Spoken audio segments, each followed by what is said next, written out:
it's Ivy Slater, and you're listening to Her Success Story Podcast, a show where gutsy businesswomen share their success journey.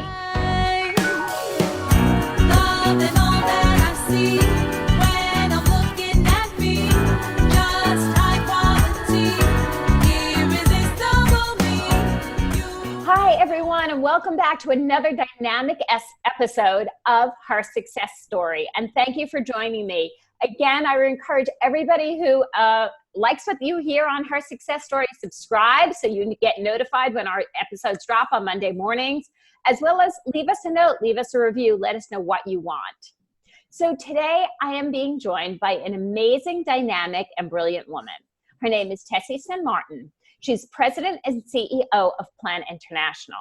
Tessie is a seasoned executive with more of 25 years working experience in education policy, economic growth, capacity building, corporate government, and political reform around the world. I have to say, if I didn't have an opportunity to get to know Tessie and have just like a good few women laughs, I'd be a little intimidated by just introducing her. But what I really love to say about Tessie is she's a woman with passion behind her mission. She's a woman who has a great sense of humor and a great sense of reality. Just so you guys know, Plan International is an organization focused on children's rights and equality for girls from more than 70 countries across Africa, Asia, and the Americas. We're going to give you a lot of information in the show notes so you could learn more. In the interim, let's just have a great conversation. Tessie, welcome and thanks for being here. Thank you for having me. So, one of the interesting things you have said to me is that I always knew what I wanted to do. And I love that. I also find it fascinating because, from an early age, I knew what I wanted to do. I wanted to be a dancer. And then life evolved when I blew out my knee at 22, 23.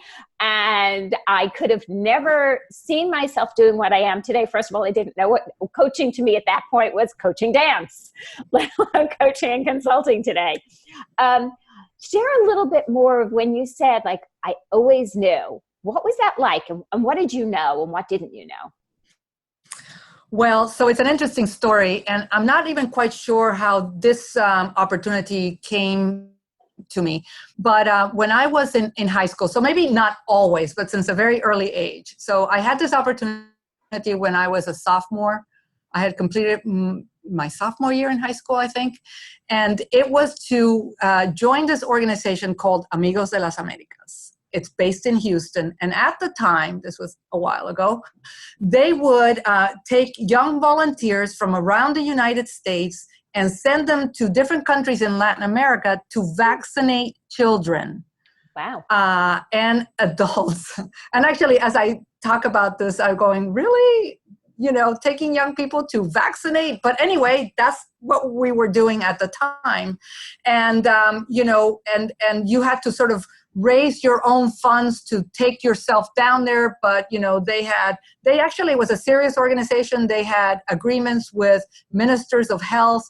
And to make a long story short, I went, and I guess, what was I, 15, 16? I went for 5 weeks to Paraguay to vaccinate children against the measles, which was really remarkable because the only thing I had vaccinated before I got to Paraguay was an orange. But suddenly I was there vaccinating children. Needle in hand. Needle in hand. Yeah. Well, and at first nobody wanted my shots, but then there was an epidemic of measles in the villages where I was staying. And then they started coming to me.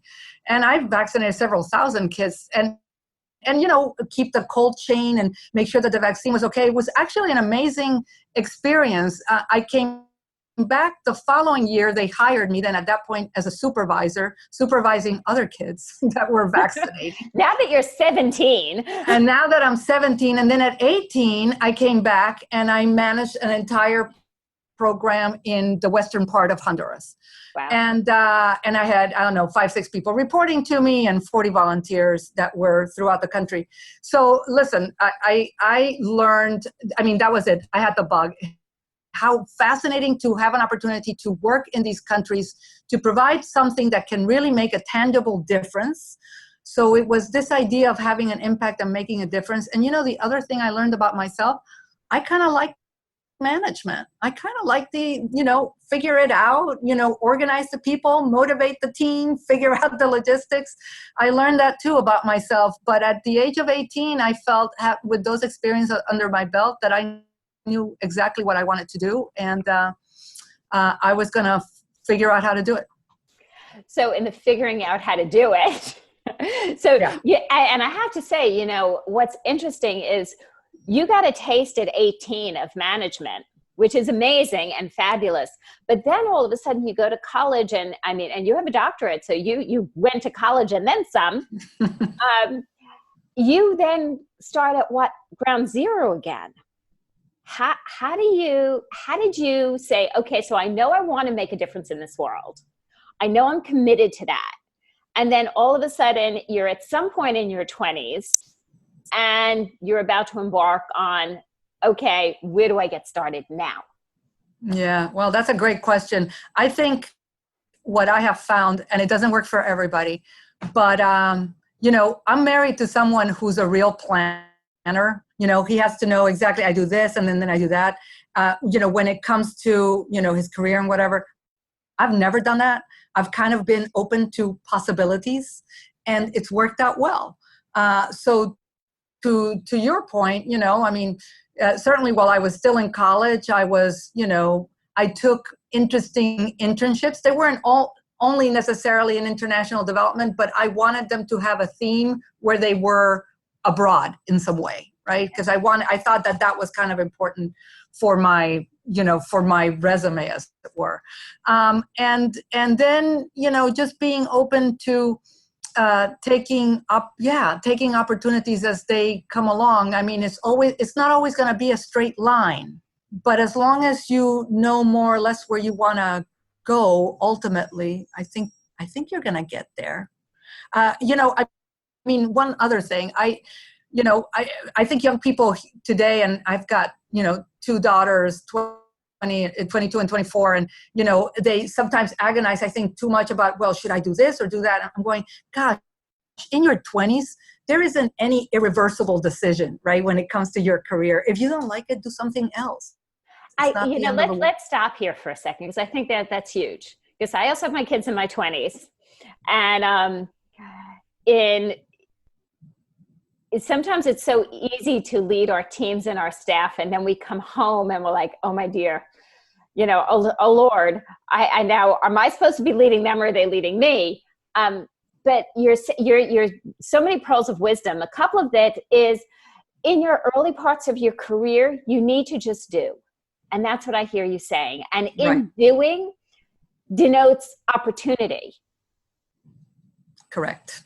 And I have a firm belief that opportunity is everywhere. Are you willing to take off the glasses and actually connect to it and see it? Right. Exactly. So you're a woman who believes there's opportunity and jumps in. Yeah. I try to. Yes. It doesn't always go my way, but yes. And I have no information here, but I'm going to play here. So a woman who is going out all over the globe, taking internships, taking on this at the fullest. How do you get this husband and children? How do you figure this all out? Yeah. Well, I don't know. I fell in love, right? I fell in love, right? And then it just seemed like a natural thing to have kids. I have to say, having a career and having children has been, challenging.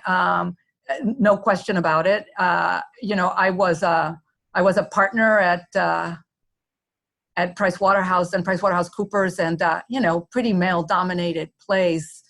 This was some years ago when the girls were little, and I wanted, if they had to go to the doctor and they were sick, I wanted to be the one that did it.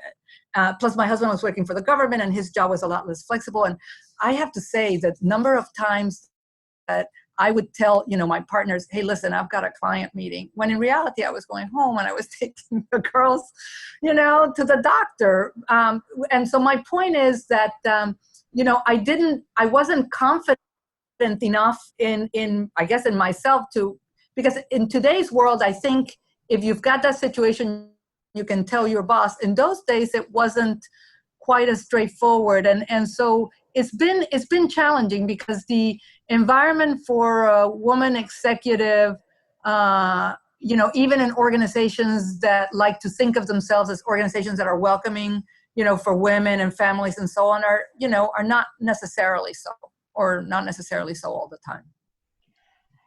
It's true. And I think, the whole evolution you and I were touching on earlier, the whole evolution of gender equality and women in the workforce and women on the rise, and how what it's taking is, years ago, and I in my printing business, I was a woman in a male-dominated world. It was, are we going, how much do we conform to the guys? Why women wore suits? I, honest to God, this is a bit of a funny thing of my own side, is until I started Slater Success Coaching, I don't think I ever wore a dress. I wore a suit every day. Now I wear dresses all the time. But that was my role is I had a suit. I had a suit in black, brown, navy, and gray. That and they interchanged.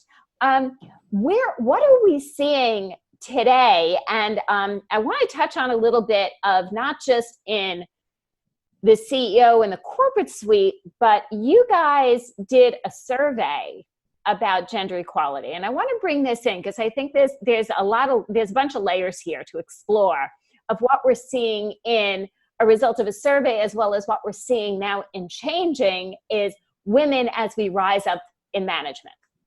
Yeah, that's a great question. And and this whole idea of, so what does it take to rise, right, in the corporate world, and do do women have some ingrained habits and ways of thinking, not, women and men, that keep that, advancement from happening? And so let me, so I'm going to answer your question in a little bit of a roundabout way, but indulge me. So in terms of what it takes to succeed, let me go back to my days at PricewaterhouseCoopers. So I was a director then. I was, managing pretty large practice at the time, and one of the largest in the government space. And and I was seeing all these guys that were either less time in a senior manager or director role, or didn't have practices that were nearly as large and complex and successful, and they were making partner. And here I was, in what I thought was a pretty successful place. And it's like, well, what? Everybody was like passing me by. And anyway, to make a long story short, I went to see this woman partner, and there weren't many in the firm at the time. Her name was Ann Hopkins. Because she passed away recently. And parenthetically, Ann Hopkins, there's a famous Supreme Court case called Hopkins v. Pricewaterhouse, which is one of the seminal gender discrimination cases in the United States. She took the firm to court all the way up to the Supreme Court, and the Supreme Court found in her favor. Which was pretty amazing. And so anyway, she was a bit of a mentor. And she gave me the best piece of advice, which is, well, Tessie, your problem is that you're just thinking that your own brilliance and success is going to be enough. If you want to be a partner, you have to treat this like a political campaign. You have to be aggressive and go after it and let people know that you want it and actively lobby for it. It was absolutely true.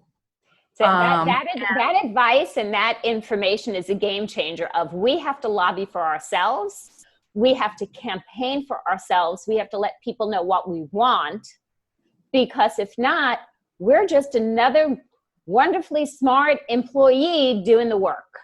Well, and the men are less likely to, Actually, there's this book that I read recently called How Women Rise. Yes. I forget who wrote it, but it's an interesting book, right? They talk about 12 habits that hold women back. And one of them is the reluctance to toot your own horn, and that assumption that, you're always going to be noticed and you're always going to be rewarded for doing, good work, right? And so now I come back to the survey, right? Because the question is, so how do those habits get ingrained, right? They didn't just pop up accidentally, and it's not just about, me. The organization I represent, Plan International USA, commissioned the survey that you mentioned, and we surveyed over 1,000 adolescents in the United States. And adolescent surveys are pretty rare, and they're hard to get to. But it was really interesting. We asked them about their views on gender equality. And one of the things that we learned is that those views are formed at a pretty early age. And the people in the survey were ages 10 to 19. So those views on gender equality get shaped pretty early on, and they're pretty traditional, and they're pretty durable, right? So this, and the reason I mention it is because there's this sense that, okay, well, maybe our current society and our views of women are like this today, but eventually, right, for young people, it's different. Well, it's not, right? Whatever baggage we're carrying today was formed at an early age, and we're helping to perpetuate that with the young people themselves. So we're not going to age out of gender inequality at all.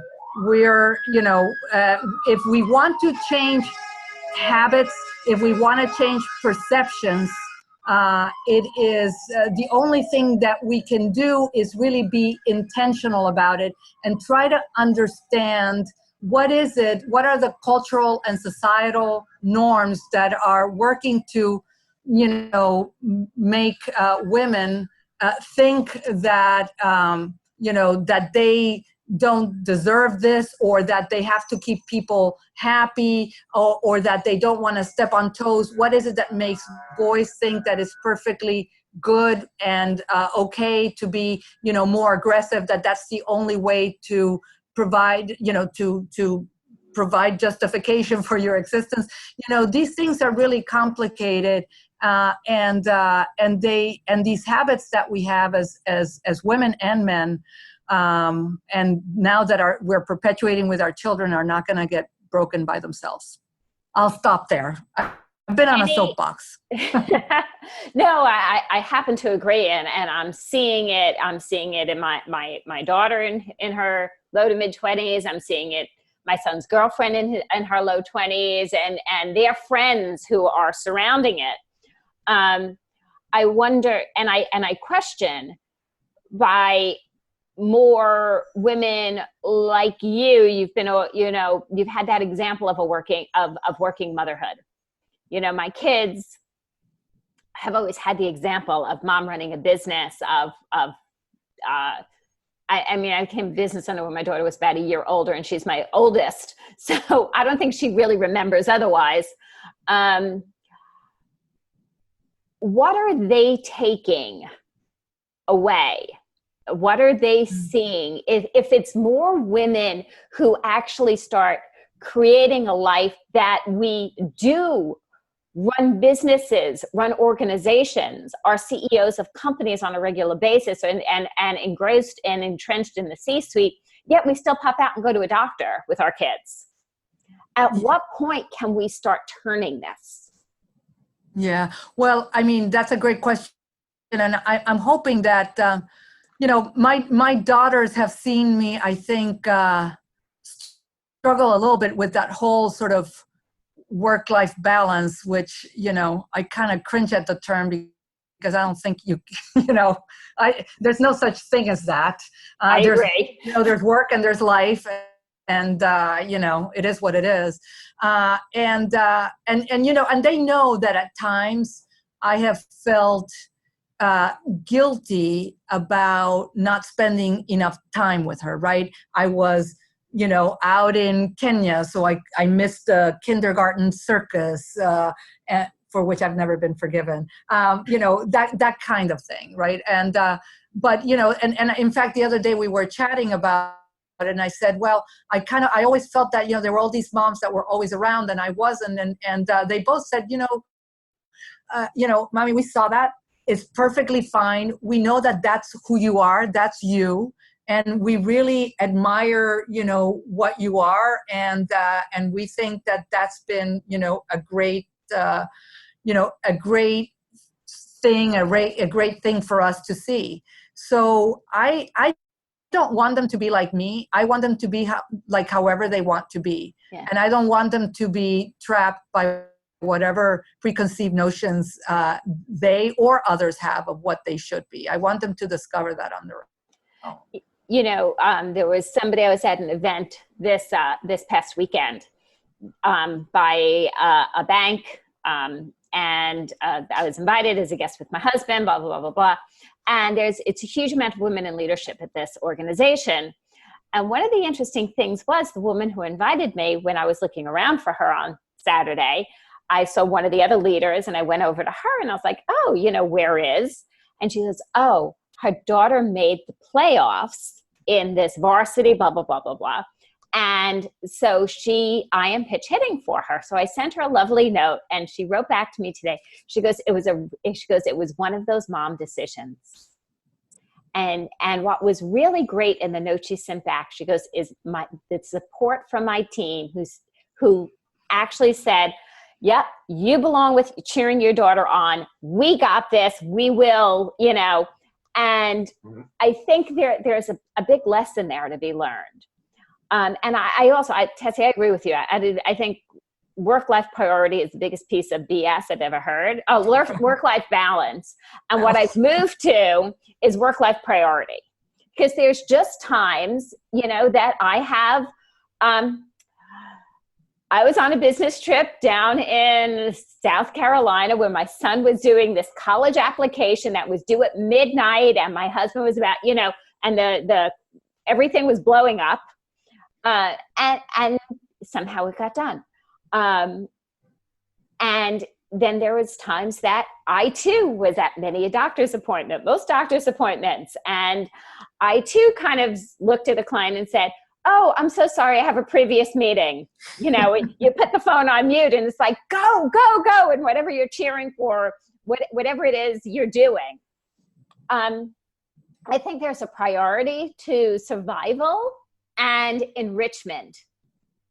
And that whole balance thing, as for the listeners of Her Success Story who's been here for a while, you've heard me talk about, I don't choose to balance on a seesaw for long term, so I'm not going to balance anywhere else for long term. Well said. Well said. So, Tessie, in this journey of yours, what surprises have come your way? Is there anything that stands out that has been a surprise for you? Surprises. Well,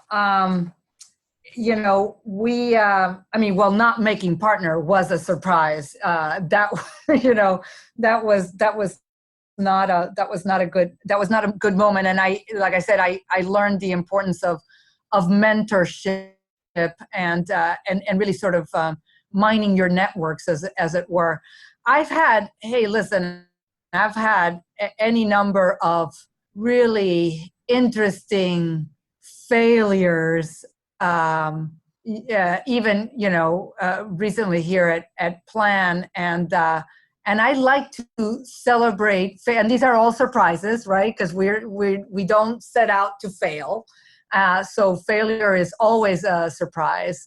And I could regale you with stories, but I like to celebrate failures. I think that's how we learn, and that's how we get better, and that's how we succeed. And actually, one of the things that I've been doing here at Plan since I got here is there's this failure festival that takes place every December, and we've been sponsoring that for about 5 or 6 years. And I'm one of the few CEOs that headlines it.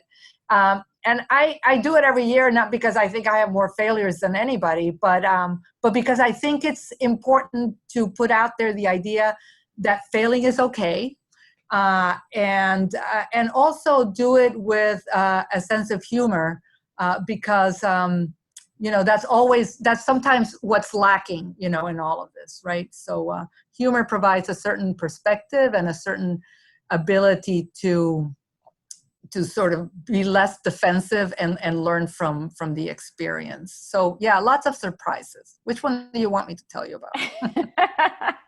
I think we can be on for quite a while. First of all, I love the failure festival, and I think with people who play big, people who are willing to play big, people who are willing to, if you're building your business, if you're going for a high level leadership, if you're going to make a difference in the world, you're committing to playing big.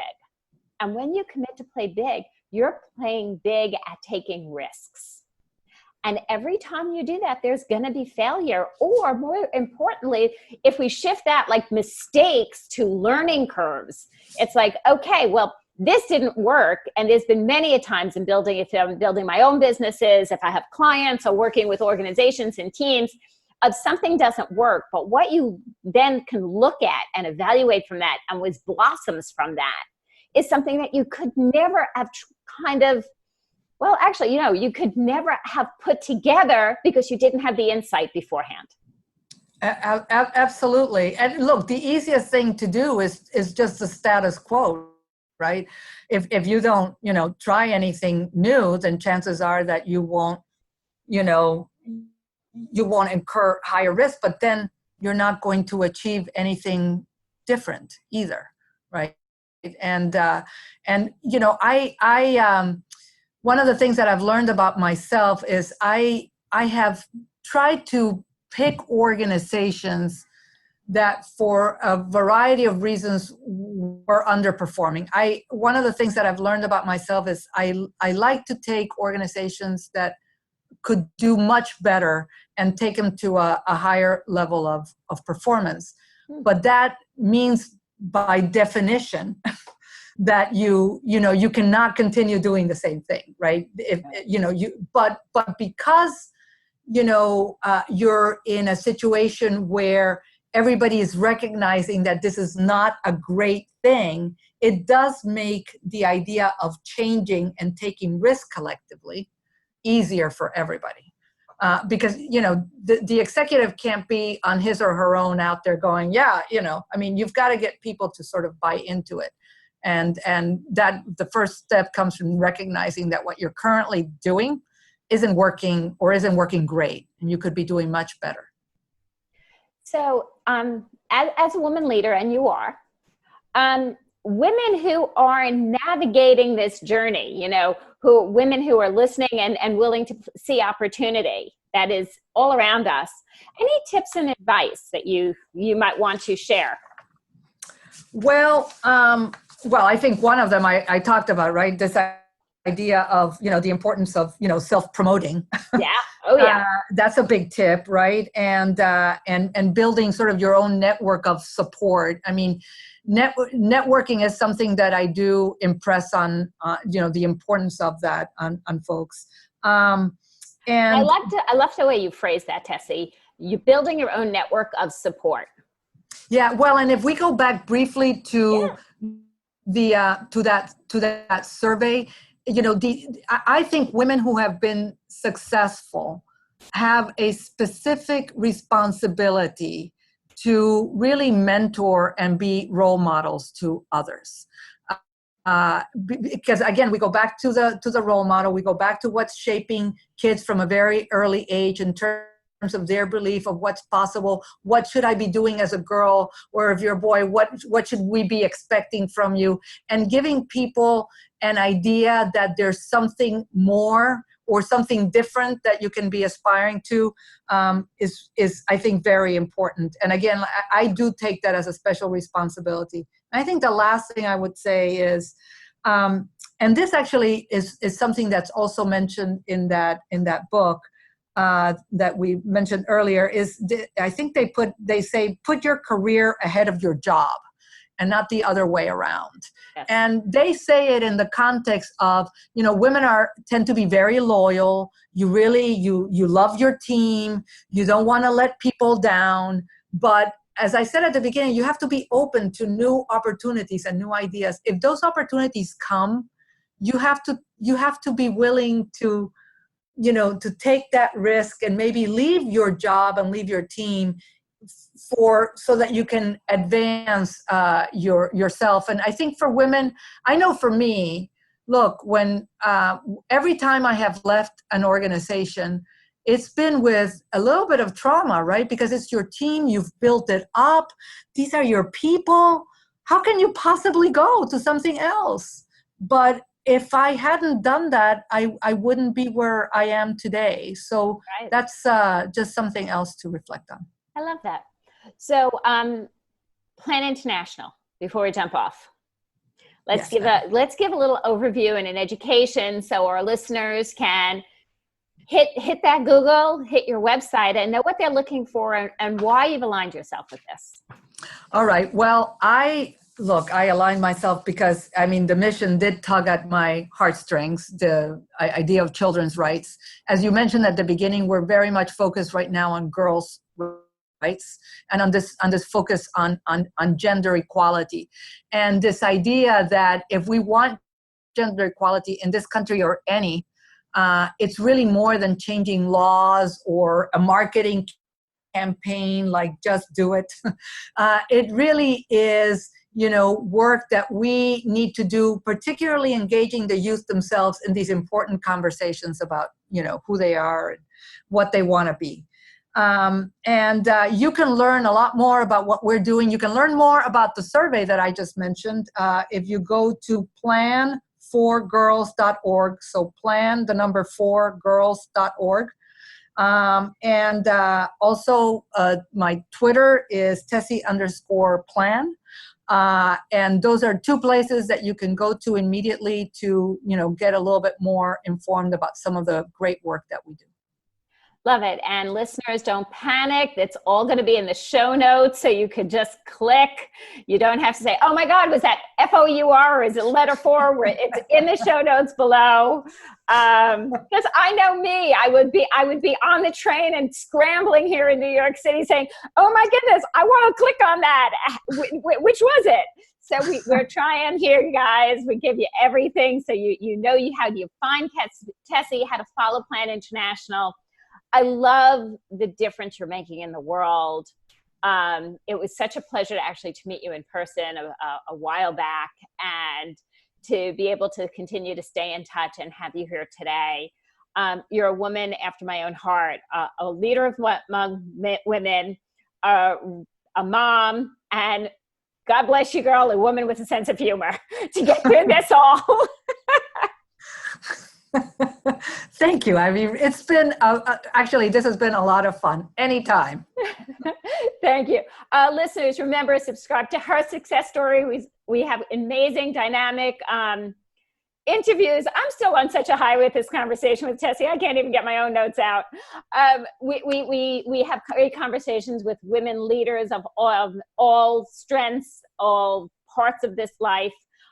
So stay tuned, subscribe, and leave us a review. Let us know what else you see, what's hitting you, what you want more of, so we can deliver it.